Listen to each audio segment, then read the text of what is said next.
Hello everyone, welcome to Book Hoppers. आज हम NCERT class 4th Hindi का चैप्टर दान का हिसाब के प्रश्न उत्तर करेंगे। तो चलिए शुरू करते हैं। पहला प्रश्न है, राजा किसी को भी दान क्यों नहीं देना चाहता था? तो इसका उत्तर आप क्या लिखेंगे? इसका उत्तर आप लिखेंगे, राजा अपनी सुख सुविधाओं पर तो बहुत खर्च करता था, लेकिन दूसरों के लिए बहुत कंजूस था, इसलिए वह किसी को भी दान नहीं देना चाहता था। हमने पाठ में पढ़ा था, राजा बहुत ज़्यादा कंजूस था, वो ज़रूरत पड़ने पर भी किसी की मदद नहीं करता था। दूसरा प्रश्न है, राज दरबार के लोग मन ही मन राजा को बुरा कहते थे, लेकिन वे राजा का विरोध क्यों नहीं कर पाते थे? इसका उत्तर है, वे राजा का विरोध नहीं कर पाते थे, वे राजा से बहुत डरते थे। उन्हें इस बात का डर था कि राजा कहीं उन्हें ही दंड न दे दे। अगर वे राजा का विरोध करते तो हो सकता था राजा उन्हें ही दंड दे देता। तीसरा प्रश्न है, राजसभा में सज्जन और विद्वान लोग क्यों नहीं जाते थे? इसका उत्तर लिखेंगे, राजसभा में सज्जन और विद्वान लोग इसलिए नहीं जाते थे क्योंकि वहाँ पर उनका सत्कार बिल्कुल नहीं होता था। राजसभा में जो भी कोई विद्वान या सज्जन, उनका कोई भी सत्कार आदर नहीं किया जाता था, इसलिए वहाँ पर जो नामी लोग थे केवल वही जाते थे, सज्जन लोग वहाँ पर नहीं जाते थे। सन्यासी ने सीधे सीधे शब्दों में भिक्षा क्यों नहीं मांग ली? इसका उत्तर लिखेंगे, यदि सन्यासी सीधे सीधे शब्दों में भिक्षा मांगता तो राजा इतनी बड़ी रकम देने के लिए कभी तैयार नहीं होता। ऐसे सन्यासी ने ऐसे तरीके से भिक्षा मांगी कि राजा ने उसे बहुत छोटी रकम समझा और भिक्षा के लिए मान गया। यदि राजा सन्यासी की बातों में ना आता और सन्यासी उससे सीधे सीधे कोई बड़ी रकम मांग लेता तो राजा उसे मना कर देता, क्योंकि राजा बहुत ज़्यादा कंजूस था। इसलिए सन्यासी ने बातें घुमा फिरा के उससे भिक्षा मांगी थी। राजा को सन्यासी के आगे गिड़गिड़ाने की जरूरत क्यों पड़ी? राजा ने सन्यासी को भिक्षा देने का जो वचन दिया था उसके अनुसार उसके खजाने से 10 लाख से भी अधिक रुपए निकल जाते और राजा दिवालिया हो जाता। इसलिए राजकोष बचाने के लिए उसे सन्यासी के आगे गिड़गिड़ाने की जरूरत पड़ी।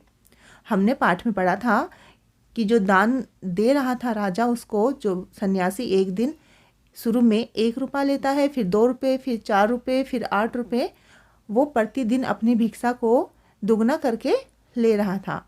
अगर उसी के अनुसार सन्यासी को दान दिया जाता तो राज खजाने से लगभग 10,48,575 रुपये निकल जाते। इसलिए राजा को सन्यासी के आगे गिड़गिड़ाने की जरूरत पड़ी थी। आगे है अंदाज अपना अपना। तुम नीचे दिए गए वाक्यों को किस तरह से कहोगे? आपको नीचे कुछ वाक्य दिए गए हैं जिन्हें आपको अपने तरीके से बोलना है। जैसे, दान के वक्त उनकी मुट्ठी बंद हो जाती थी। इस वाक्य को आप कैसे बोलेंगे? आप बोल सकते हैं, दान के समय उनके हाथ से पैसे नहीं निकलते थे। दूसरा, हिसाब देखकर मंत्री का चेहरा फीका पड़ गया। आप इसको बोल सकते हैं, हिसाब देखकर मंत्री घबरा गया। सन्यासी की बात सुनकर सभी की जान में जान आई। इस वाक्य को आप कैसे बोल सकते हैं? आप बोल सकते हैं, सन्यासी की बात सुनकर सभी ने राहत की सांस ली। आगे है, लाखों रुपए राजकोष में मौजूद है जैसे धन का सागर हो।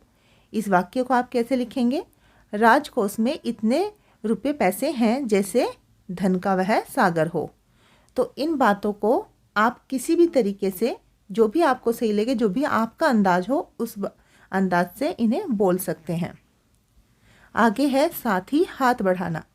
कभी कभी कुछ इलाकों में बारिश बिल्कुल भी नहीं होती, नदी नाले तालाब सब सूख जाते हैं, फसलों के लिए पानी नहीं मिलता, खेत सूख जाते हैं, पशु पक्षी जानवर लोग भूखे मरने लगते हैं। ऐसे समय में वहाँ रहने वाले लोगों को मदद की ज़रूरत होती है।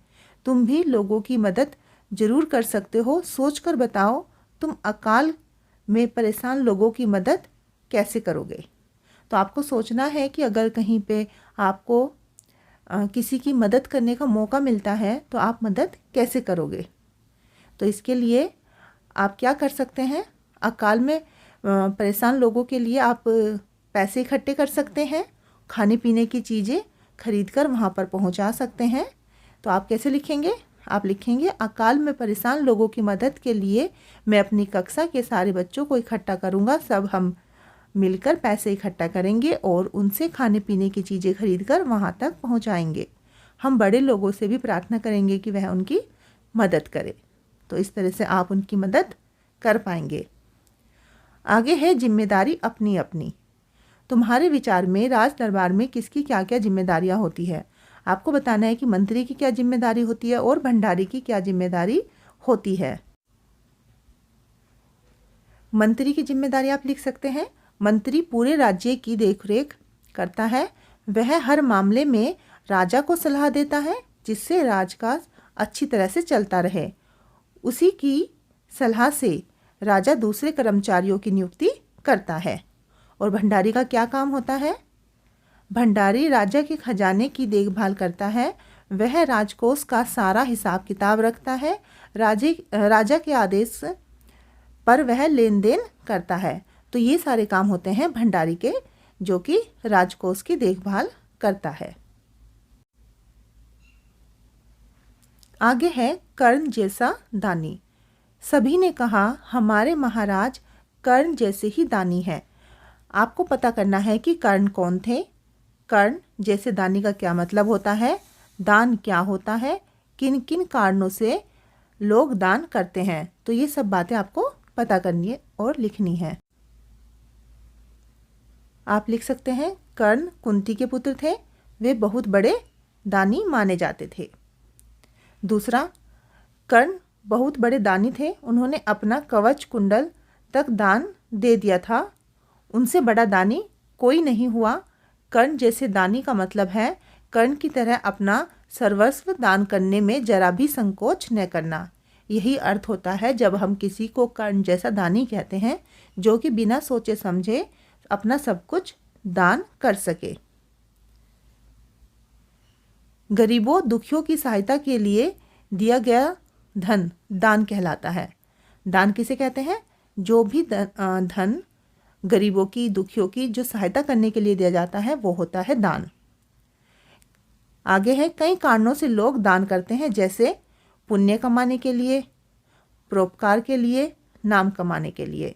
तो दान करने के भी कई सारे कारण होते हैं, जो कि किसी को पुण्य करना होता है और किसी को अपना नाम कमाना होता है। तो इसलिए लोग दान करते हैं। आगे है कहानी और तुम। राजा राजकोष के धन का उपयोग किन किन कामों में करता था और तुम्हारे घर में जो पैसा आता है वह कहाँ कहाँ खर्च होता है, आपको ये पता करके यहाँ पर लिखना है। राजा राजकोष के धन का उपयोग सुगंधित वस्त्रों, मनोरंजन और महल की सजावट में करता था। और जो आपके घर में पैसा होता है वो कहाँ कहाँ खर्च होता है। जो घर में पैसा होता है वो खाने पीने का सामान खरीदने में, कपड़े खरीदने में, बिजली पानी का बिल भरने में, टेलीफोन का बिल भरने में और आपकी पढ़ाई में, कहीं आने जाने में, पूजा पाठ करने में और दवाइयाँ खरीदने में। ये सारे काम होते हैं घरों में जिनमें कि पैसा खर्च होता है। आगे है अकाल के समय लोग राजा से कौन कौन से काम करवाना चाहते थे। तुम अपने स्कूल या इलाके में क्या क्या काम करवाना चाहते हो। लोग चाहते थे कि अकाल के समय राजा राजकोष से 10,000 रुपये दे दे, जिससे वे लोग दूसरे देशों से अनाज खरीदकर अपनी जान बचा सके। मैं चाहता हूँ कि पार्क में अच्छे अच्छे फूल पौधे लगाए जाएं, वहाँ खेलने के लिए झूले आदि भी लगाए जाएं। तो बच्चे यही चीज़ें चाहते हैं। तो आप अपने मन से जो भी चीज़ें चाहते हैं वो आप यहाँ पे लिख सकते हैं कि आप क्या चाहते हो कि राजा क्या करे और कहाँ पे पैसा खर्च करे। आगे है कैसा राजा। राजा किसी को दान देना पसंद नहीं करता था। तुम्हारे विचार से राजा सही था या गलत, अपने उत्तर का कारण भी बताओ। तो राजा किसी को दान नहीं देना चाहता था, तो हमको पता है कि राजा गलत ही था, क्योंकि राजा का कर्तव्य होता है कि ज़रूरत के समय पर उसे सबकी मदद करनी चाहिए। लेकिन राजा ऐसा बिल्कुल नहीं कर रहा था। तो आप लिखेंगे कि राजा गलत था, क्योंकि मुसीबत के समय प्रजा की रक्षा करना राजा का कर्तव्य होता है। और अगर राजा अपना कर्तव्य पूरा नहीं करेगा तो राजा सही कैसे हो सकता है? तो राजा यहाँ पर गलत था। आगे है, राजा दान देने के अलावा और किन किन तरीकों से लोगों की मदद कर सकता है, उनकी सहायता कर सकता है। तो राजा अपने भंडार से लोगों को अनाज बांट सकता है। वह गांव में कुएं और नहर खुदवा सकता है, जिससे भविष्य में अकाल की नौबत ही ना आए। तो दान देने के अलावा भी राजा अलग अलग तरीके से लोगों की मदद कर सकता है। आगे है पूर्व और पूर्व। पूर्वी सीमा के लोग भूखे प्यासे मरने लगे। पूर्व शब्द के दो अर्थ हैं। पूर्व एक दिशा होती है और पूर्व का मतलब होता है किसी भी चीज़ से कोई चीज़ जो पहले की जाए, तो इसका एक अर्थ होता है पहले और एक अर्थ होता है दिशा। आपको नीचे ही ऐसे कुछ शब्द दिए गए हैं जिनके अलग अलग अर्थ होते हैं, आपको उन्हीं के वाक्य लिखने हैं। जैसे जल, वर्षा होने पर चारों तरफ जल भर गया। और एक वाक्य आप लिख सकते हैं, गर्म पानी गिर जाने से मेरा हाथ जल गया। यहाँ पे जल शब्द का दो जगह इस्तेमाल हुआ है और दोनों जगह उसका अर्थ अलग है। उसके बाद है मन। मन क्या होता है? एक तो जो हमारा मन, जिसको हम अपना दिल कहते हैं, मन वो होता है। हमारा जो चेतना होती है वो भी आप मन के लिए कह सकते हैं। दूसरा, मन एक चीज़ों को तोलने की भी यूनिट होती है, तो उसको भी मन कहा जाता है। जैसे किलो होता है, ऐसे ही मन भी होता है। तो आप लिख सकते हैं, फैल होने की बात सुनकर सीमा का मन उदास हो गया। दूसरा आप मन का इस्तेमाल कर सकते हैं, आज हमने 4 मन गेहूं खरीदा। तो यहाँ पे जो मन है उसका अर्थ है तोल, वजन। आगे शब्द है मगर। मगर एक तो मगरमच्छ को कहते हैं, एक मगर का अर्थ होता है लेकिन। तो आप लिखेंगे, मगर ने बंदर से अपना कलेजा लाने को कहा। दूसरा वाक्य आप लिखेंगे, आभा ने बहुत कोशिश की मगर जो सफलता नहीं मिली। तो मगर शब्द का दो जगह इस्तेमाल हुआ है और दोनों जगह उसका अर्थ अलग है। नीचे 4 दिशाओं के नाम लिखे हैं। तुम्हारे घर और स्कूल के आसपास इन दिशाओं में क्या क्या है, आपको तालिका भरनी है। जैसे पूर्व दिशा में क्या है, तो आपको यहाँ पर लिखना है घर के पास पूर्व दिशा में क्या है। तो आपके घर के पास पूर्व दिशा में जो भी है आप लिखेंगे। स्कूल के पास पूर्व दिशा में क्या है वो आप लिखेंगे।